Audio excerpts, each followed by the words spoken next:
The results are in, and we have 8 sites by 2 years of data, evaluating the impact of late season applications of UAN and dissolved urea on wheat grain protein. The trial was developed and led by the East Central Research Foundation and Parkland College. Funding for this project was obtained by the Saskatchewan Wheat Development Commission. The trial was conducted at all 8 AgriArm locations across Saskatchewan in 2019 and 2020. Now here's Mike to take us through the trial design and results. Here is the data combined over 16 site years. The blue bars represent yield, and the yield axis is on the left, starting at 59 bushels per acre and goes to 67 bushels per acre. The orange dots represent grain protein and are related to the scale on the right, which starts at 13.2% and ends at 14.3%. The first 2 treatments are the checks of 70 and 100 pounds of nitrogen per acre of side-banded urea without any split applications of nitrogen. You can see wheat yield was increased by 3.2 bushels per acre and grain protein by 0.5% in response to increasing nitrogen. Treatments 3 and 4 are split applications of nitrogen, where 70 pounds of nitrogen per acre as side-banded urea was the base rate, and then 30 pounds of nitrogen per acre was UAN dribble-banded at the boot stage. Treatment 4 is straight urea at 28% nitrogen, and treatment 3 is UAN cut in half with water to form 15.7% nitrogen. Compared to just putting all 100 pounds of nitrogen per acre down at seeding, which is treatment 2, dribble band applications of UAN at the boot stage tend to increase protein a little bit, but also tend to result in less yield. Treatments 5 and 9 are all split applications of nitrogen applied 10 days post-anthesis to the base rate of 70N. Compared to treatment 2, the check, all but one of these treatments resulted in statistically higher grain protein, but all of them also resulted in statistically lower yield. So even though there is more of a protein boost with post-anthesis applications compared to boot stage applications, it still might not be economical due to the greater yield loss. But I'm getting ahead of myself here. Treatments 5 and 6 are dribble band applications of UAN post-anthesis. Treatment 6 is straight urea at 28% nitrogen, and treatment 5 is UAN cut in half with water. Treatment 8 is also UAN cut in half with water. It is applied as a broadcast spray. Cutting UAN in half with water is typically done with broadcast sprays to reduce leaf burn. Again, you'll note that all of these post-anthesis applications of UAN are resulting in higher protein but lower yield compared to treatment 2, where all the N was just side-banded at seeding. Treatments 7 and 9 are dissolved urea. Treatment 7 is dribble-banded, and treatment 9 is a broadcast spray. I discovered a calculation error with these dissolved urea treatments and determined only 25 pounds of nitrogen per acre was applied with the dissolved urea instead of matching the 30 pounds of nitrogen per acre applied with the UAN applications. As much as I hate to publicly focus on my mistakes, I think it's important to explain what went wrong so that others don't make similar mistakes if they decide to create dissolved urea for themselves. Sometimes the purpose of your life is just to serve as a warning to others. Here's Heather to take you on a tangent to explain my mistake. UAN as 2800 is 28% nitrogen by weight. For example, UAN has 2.98 pounds of nitrogen per US gallon, and 1 US gallon of UAN weighs 10.63 pounds. If you follow the math beside me, you will see that this comes to 28% nitrogen. When we apply 10 US gallons of UAN, we are applying 30 pounds of nitrogen. If we cut UAN in half with water and spray the solution at 20 US gallons, we are still applying 30 pounds of nitrogen per acre. When we cut UAN in half with water, Mike thought that he would be creating 1400, and if he made 1400 of dissolved urea, he could spray both at 20 US gallons per acre to deliver 30 pounds of nitrogen per acre. Well, this is all wrong for a couple of reasons. First, Cutting UAN in half with water does not create 1400. It actually creates 15.700 because a gallon of water used to dilute UAN does not weigh the same as a gallon of UAN, and the percent nitrogen is based on weight. As stated earlier, 20 US gallons per acre of UAN cut in half with water still delivers the targeted 30 pounds of nitrogen per acre. However, even if Mike had created dissolved urea at 1500, applying 20 US gallons per acre of dissolved urea still would not have supplied 30 pounds of nitrogen per acre like it does with diluted UAN. This is because the 15.700 of UAN and urea do not weigh the same. You have to apply different volumes of the products to supply the same weight. Mike did successfully create 1400 of dissolved urea by dissolving 3.66 pounds of urea into every US gallon of water.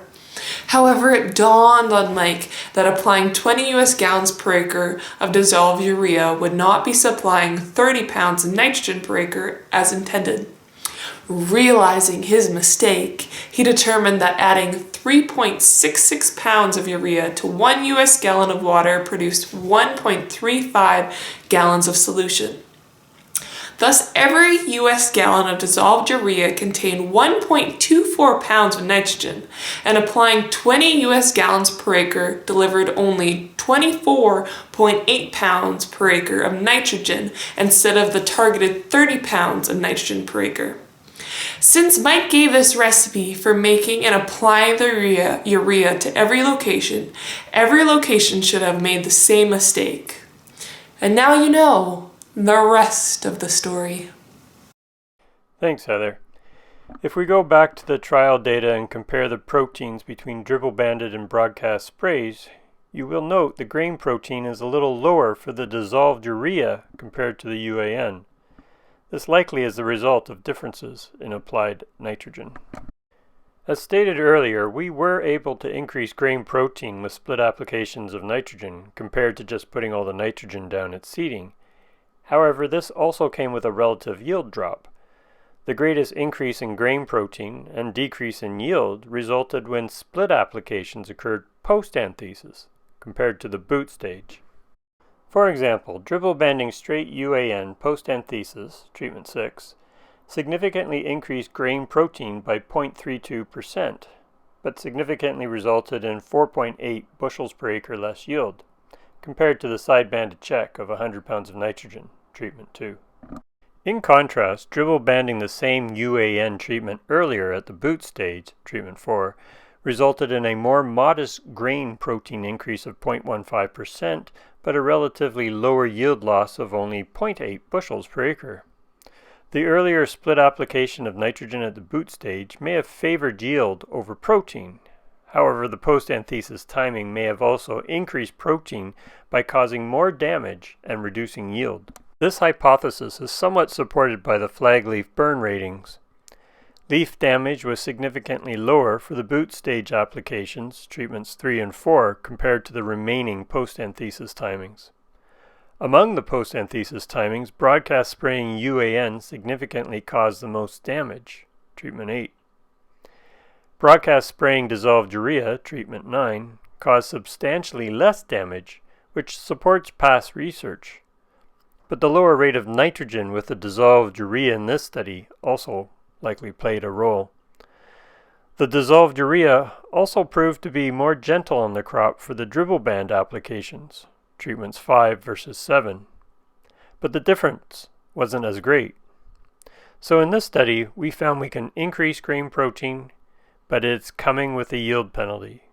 So let's see how the economics worked out. This figure represents the gross returns minus the variable cost of added nitrogen minus the additional cost of applying a split application. This allows for a fair assessment of the relative profitability for each treatment. Gross returns are the product of bushels per acre and price per bushel. A base price of $5.84 per bushel for 12.5% protein wheat was assumed, along with a protein premium or discount of 60 cents per percent per bushel and a nitrogen cost of 50 cents per pound, regardless of the product used. In addition, an extra cost of $5 per acre was added for all split applications. When we look at all the sites combined together, none of the split applications of nitrogen generated as much income as treatment 2, where all the nitrogen was just put down at seeding in the sideband. What Mike has shown you so far is for all sites combined, but the average yield in protein between these sites/years varies substantially. Producers are more inclined to try split applications of nitrogen to raise grain protein when it appears they'll be having a bumper crop and grain protein is likely to be low. To test the validity of this approach, we divided the data into the top 8 and bottom 8 yielding sites and analyzed those two groups separately. On average, the bottom yielding sites produced 51 bushels per acre with 14.6% grain protein, and the top yielding sites produced 78 bushels per acre of wheat with 12.9% grain protein. The higher level of protein with the lower yielding sites makes sense as environmental conditions that reduce yield potential, for example moisture stress, tend to result in elevated grain protein. Now let's see how the results compare between the top and bottom yielding sites. The protein and yield responses for the top yielding sites are at the top and the lowest yielding sites are at the bottom. I know it might not be possible to see all the details here, but it's not necessary. What I want you to appreciate is how yield and grain protein responses to treatment between the top and bottom yielding sites are remarkably similar. Yield and protein are responding to increases in nitrogen from 70 to 100 pounds of nitrogen per acre. Split applications of nitrogen at the earlier boot stage are resulting in less yield loss compared to the post-anthesis applications, but are also tending to produce less protein. The exception to this is treatment 4 of the top yielding sites, where dribble banding straight UAN at the boot stage resulted in maintaining high yield and grain protein. Compared to our treatment 2 check, where all the nitrogen is side-banded at seeding, split applications of nitrogen increase protein a little more for the bottom yielding sites, by about 0.08% on average. This might appear a little counterintuitive, as the bottom sites have a higher protein level, which should be harder to increase due to the law of diminishing returns. However, you also have to take into account that 30 pounds of nitrogen can only create so much protein, which would be diluted more with the high-yielding sites and diluted less with the lower-yielding sites. Anyway, let's cut to the chase. Did the economics work out differently between the high and the lower-yielding sites? Here are the economics for the lowest yielding sites. Again, none of the split applications of nitrogen proved more economic than just side-banding all the nitrogen at seeding. What about the top yielding sites? Perhaps that will be more economic. After all, producers are more likely to split apply nitrogen for protein when yield potentials are high. Well, there was only one split application that produced higher returns, and that was treatment 4. Undiluted UAN dribble banded at boot. That managed to maintain high yields and increase protein. But was all the fuss worth the extra $10 an acre? Remember, these economics are assuming a pretty good protein spread of 60 cents per percent per bushel, which you may or may not be able to count on. Conclusions. We were able to increase grain protein with split applications of nitrogen compared to just putting all the nitrogen down at seeding. Split applications post-anthesis increased the protein more than the boot stage applications, but also tended to result in more flag leaf burn and lower yield. Increasing grain protein by causing crop damage and reducing yield potential was counterproductive, as post-anthesis timings never proved more economical, whether looking at the top yielding sites or at the bottom yielding sites as a whole. Dribble banding or using dissolved urea was softer on the crop compared to broadcast sprays of UAN. Unfortunately, my nitrogen rates for the dissolved urea and UAN were not matched, and the lower rate of nitrogen for the dissolved urea would have also contributed to greater crop safety. I know some past research showing that dissolved urea is softer on the crop is being applied at much higher water volumes than the UAN for comparison. So keep that in mind. If you want to experiment with dissolved urea, make sure the product has less than 1% biuret in it, or you will really burn your crop. Fortunately, most of the North American product will meet that criteria, but you'd better confirm this with your supplier. Overall, I still hold the opinion that split applications of nitrogen to raise grain protein should be viewed as a rescue treatment for an under-fertilized crop rather than a planned practice.